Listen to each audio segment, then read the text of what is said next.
So here in 2020, a common sight at the grocery store is some kind of limit to how many rolls of toilet paper you can buy in one trip. But earlier today, I went to a Fred Meyer's store. This is on the scale of Walmart, I would say. And I noticed they have put a limit on collectible baseball cards, these packs of baseball cards. There's a limit of two per person. And I asked, why are people hoarding baseball cards? And one of the employees there told me that they would buy them and resell them on Amazon.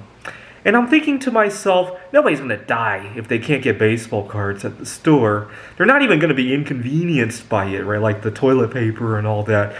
And come to think of it, if there are some people who are high risk or shouldn't go out for whatever reason, the fact that other people are reselling it on Amazon, I don't think that's the end of the world. That might even have benefits during this time, right?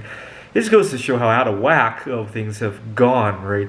I'd argue even the limits on the essential supplies were a little bit unwarranted, because let's face it, if you're a high-risk person and you don't want to go out to the store, the fact that other people are buying it so that you can buy it on Amazon, I think that's a godsend, right? A lot of stores are kind of wising up, and instead of the limits, what they'll do is not allow you to return things that you've overbought. So you got to take responsibility for what that one, I think, is sensible. Because the limit, one of the side effects of that I can see, I haven't run afoul of this, but one of the side effects is that instead of having one person go out to get stuff for everybody in their household, now everybody has to go out, right? I think that makes things even riskier than they have to be, right?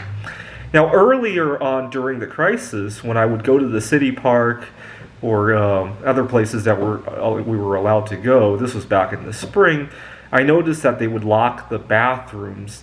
And I'm thinking to myself, because I'm pretty good about urinating in public, I do it quite a bit actually, I'm pretty good about hiding.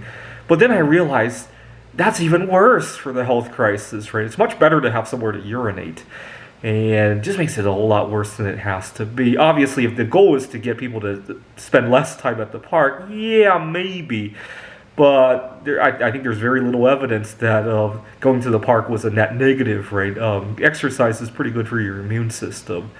Anyways, what's the worst policy you've seen during the COVID crisis?